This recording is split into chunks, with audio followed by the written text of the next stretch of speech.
म के कुरा राख्न चाहन्छु भन्दाखेरि नेपाल सरकार हामी सबैले आफ्नो ठाउँबाट मम गरौँ।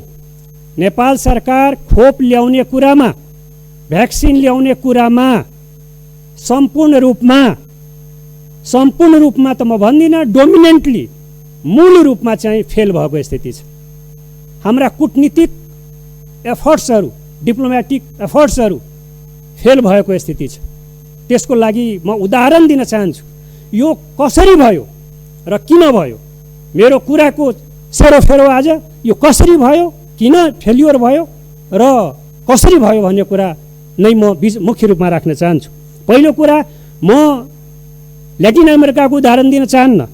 भर्खरै फाइजरसँग र मोडर्नासँग युएस गभर्मेन्टले, संयुक्त राज्य अमेरिकाको सरकारको सहजीकरणमा मोडर्ना र फाइजर कम्पनीले होन्डुरस र पेरुलाई 25 लाख डोज भ्याक्सिन पठायो।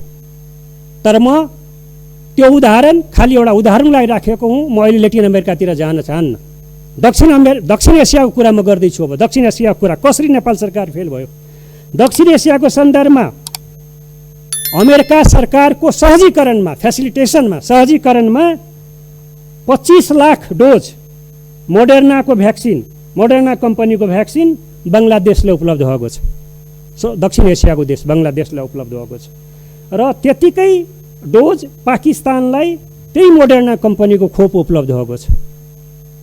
सिपमेन्ट भइसकेको छ। पाकिस्तान त आइपुन पुगेको छ। त्यस पछाडि भुटानलाई, बङ्गलादेश र पाकिस्तानको कुरा मैले गरेँ, भुटानलाई डेनमार्क सरकारले कोभ्याक्स स्किम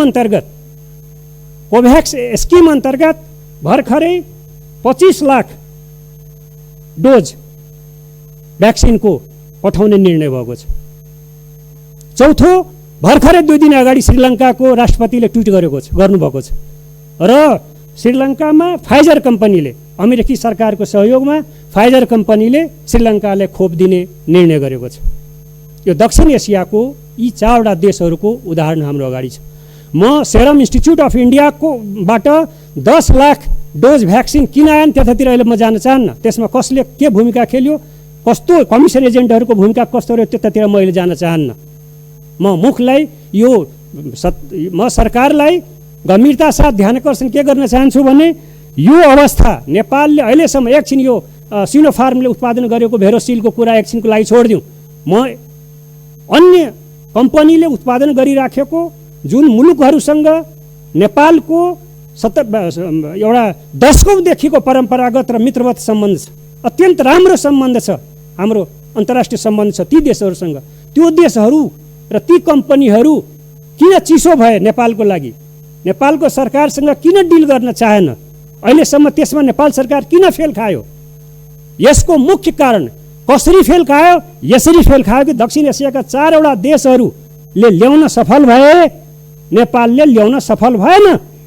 यो कुरा रियलाइज गर्ने कि नगर्ने, यो कुरा महसुस गर्ने कि नगर्ने, यसको लागि कुनै प्रधानमन्त्रीजीको राजीनामा माग्न गइराखेको छैन। यति कुरा भन्दैमा हामीलाई कुनै जनावरसँग तुलना नगरियोस्। यो मेरो क्वेसन हो। यो फेल भएको हो कि होइन सरकार? यो रियलाइज गर्ने कि नगर्ने? सुरुदेखि नै नेपाली काङ्ग्रेसले भनेको छ कि यो समस्या राजनीतिक समस्या होइन, यसमा सरकारले सहयोग गर्न हामी तयार छौँ। सरकारले प्रतिपक्षी दलहरूसँग कहिले सहयोग लियो? के सरकारले उदाहरण दिन सक्छ, भन्न सक्छ, कुनै तथ्य ल्याउन सक्छ सरकारले कि प्रतिपक्षी दलहरूसँग हामीले यो सहयोगको माग गऱ्यौँ, सहयोगको प्रस्ताव गर्यो, प्रतिपक्षी दलहरूले हामीले सहयोग गरेन? यसरी 4वटा देशले खोप ल्याएको स्थितिमा नेपाल सरकारले ल्याउन सकेन। र म यति मात्रै भनौँ कि कोभिसिल्डको 10 लाख नआउनुको पछाडि म कडा कुरा गर्न चाहन्न। तत्कालीन स्वास्थ्य मन्त्री माननीय हृदय त्रिपाठीजीले भनिसक्नु भएको छ कि कमिसनको खेलको कारण कमिसन एजेन्टहरूले अहिलेको सरकारलाई घेरिराखेको छ। मेरो आरोप त्यो छ।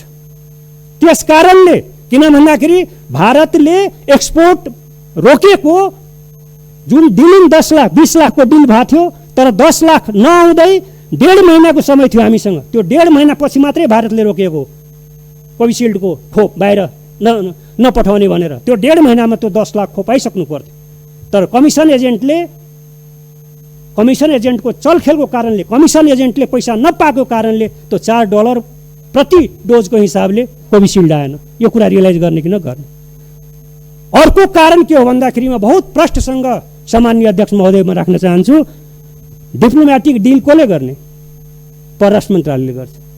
परराष्ट्र मन्त्रालयलाई अहिले मलाई गौरव छ कि हाम्रा देशका मन्त्रालयहरूमध्ये परराष्ट्र मन्त्रालय एउटा राम्रो मन्त्रालय, इफिसियन्ट मन्त्रालय हो, स्किल्ड मन्त्रालय छ कम्पेरिटिभली परराष्ट्र मन्त्रालय। तिनका करियर डिप्लोमेटहरू राम्रा छन्। तर परराष्ट्र मन्त्रालयले आज पङ्गु बनाइएको छ। अहिलेको सरकारले परराष्ट्र मन्त्रीले पङ्गु बनाएको छ, कार्यकर्तालाई भर्ती गर्ने केन्द्र बनाएको छ, डिप्लोमेसीको डिल नजान्ने, डिप्लोमेसिकली नपढेकाहरूले पोलिटिकल लिडरसिप लिएको छ र डिप्लोमेटिक एपोइन्टमेन्ट लिएर बाहिर गइराखेको छ र त्यो प्रक्रियामा छ।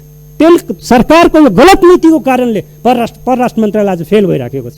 परराष्ट्र मन्त्रालयले आफ्नो काम गर्न सकिराखेको छैन। परराष्ट्र मन्त्रालयका करियर डिप्लोमेटहरूले बोल्न सकिरहेको छैन, डरले बोल्न सकिराखेको छैन। पोलिटिकल लिडरसिपको कारणले पङ्गु बनाइएको छ परराष्ट्र मन्त्रालयलाई। त्यो कारणले सामान्य अध्यक्ष महोदय, त्यो कारणले आज हाम्रो डिप्लोमेटिक डिलिङ जुन छ त्यो कम्प्लिट फेल भइराखेको छ। हाम्रो कुटनीतिक फेलियोरले गर्दाखेरि हामी खोप ल्याउन सकिराखेका छैनौँ। यो मेरो चाहिँ गम्भीर ध्यानाकर्षण हो, गम्भीर मेरो यो आरोप हो। यसलाई नेपाल सरकार महसुस गर्न तयार छ कि छैन, रियलाइज गर्न तयार छ कि छैन, म यति मात्रै भन्न चाहन्छु। रियलाइज गर्नुपर्दछ, रियलाइज गर्न तयार छ कि छैन। डेमोक्रेसीमा आलोचनालाई ग्रहण गर्न सक्नुपर्छ। त्यो पनि नेपाली काङ्ग्रेस जहिले पनि एउटा कन्स्ट्रक्टिभ आलोचना हामीले गरेका छौँ, हामी एउटा रचनात्मक आलोचना हामीले गरेका छौँ, राम्रा कामलाई समर्थन पनि हामीले गरेका छौँ। तर यो खोप ल्याउने मामलामा, यो विषयमा नेपाल सरकार कम्प्लिट फेलियर छ। इन्टरनेसनल क्रेडिबिलिटी लुज गरेको छ। अमेरिकासँगको सम्बन्धमा, भारतसँगको सम्बन्धमा, युकेसँगको सम्बन्धमा यतिसम्म पनि हामी ख्याल नगर्ने कि भारतसँग एक्जिक्युटिभ लेभलमा डिल गर्दाखेरि त्यहाँको सामान्य राष्ट्रपतिलाई चिठी लेखिन्छ। युकेमा एक्जिक्युटिभ प्रेसिडेन्ट भनेको त, एक्जिक्युटिभ चिफ भनेको त प्रधानमन्त्री हो नि। सरकारले आफ्नो फेलियोरलाई लुकाउनको लागि एउटा सम्मानित संस्था, राष्ट्रपतिको संस्थालाई नेपालमा चिठी लेखाउने हो। एउटा म त यसलाई चाइल्डिस डिप्लोमेसी भन्छु, बचकाना कुटनीतिक मुभ भन्छु म यसलाई। त्यो गल्ती गरेको छ। नेपाल सरकारले रियलाइज गर्ने कि नगर्ने? राष्ट्रपतिबाट खोप ल्याउने सन्दर्भमा चिठी लेखाउने कामै गर्नु हुँदैन थियो, गर्नै हुँदैन थियो। मेरो च्यालेन्ज छ, लेख्नै पर्थ्यो भने कि त परराष्ट्र मन्त्री या नभए प्रधानमन्त्रीकै लेभलबाट पनि अन्य देशका एक्जिक्युटिभ चिफहरूलाई चिठी लेख्न सकिन्थ्यो। लेखिन्छ, त्यो इन्टरनेसनल प्र्याक्टिस छ। तर त्यहाँनेरि पनि हामी चुक्यौँ। अनि धेरै ठाउँहरूमा हामीले यसरी चाहिँ हाम्रा डिप्लोमेटिक मुभ अत्यन्त कच्चा भए। हाम्रा परम्परागत मित्रहरू चीन, भारत, अमेरिका, संयुक्त अरब अमिरात, जापान लगायतका जर्मनी, फ्रान्स जस्ता देशहरूसँगको हाम्रो अहिलेको रिलेसन कोल्ड भयो। मेरो कन्सर्न त्यो हो, नेपाली काङ्ग्रेसको कन्सर्न त्यो हो। एउटा सम्बन्ध बनाउन, सम्बन्धलाई मिठास बनाउन, प्रोडक्टिभ बनाउन धेरै मिहिनेत गर्नुपर्छ राष्ट्रलाई। तर त्यो फरेन पोलिसीको सञ्चालन नेपाल सरकारले आज अत्यन्त कच्चा ढङ्गले गरिराखेको हुनाले आज हामी एउटा देशसँगको सम्बन्धमा गएर सीमित भएका छौँ।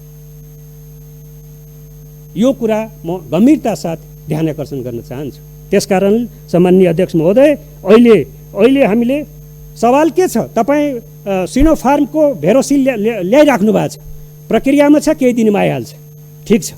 14 लाख जसले कोभिसिल्ड सिङ्गल डोज कोभिसिल्ड लगाएको छ, 26 लाखले, जो होल 14 वर्षभन्दा माथिको पपुलेसनको 72% हो। त्यहाँ त 8% भन्दा पनि कमले त्यो लगाएको छ। त्यसलाई डबल डोज कसरी डबल डोज ल्याउने, दिने कि नदिने? त्यो 14 लाख जनसङ्ख्यालाई के गर्ने? त त्यसकारण मेरो मुख्य सबै के हो भन्दाखेरि, अब यो सरकारले कमसेकम अब पनि हामीबाट गल्ती भयो, कमी कमजोरी भयो, प्रतिपक्षहरूले पनि यसमा हामीलाई सहयोग गरोस्।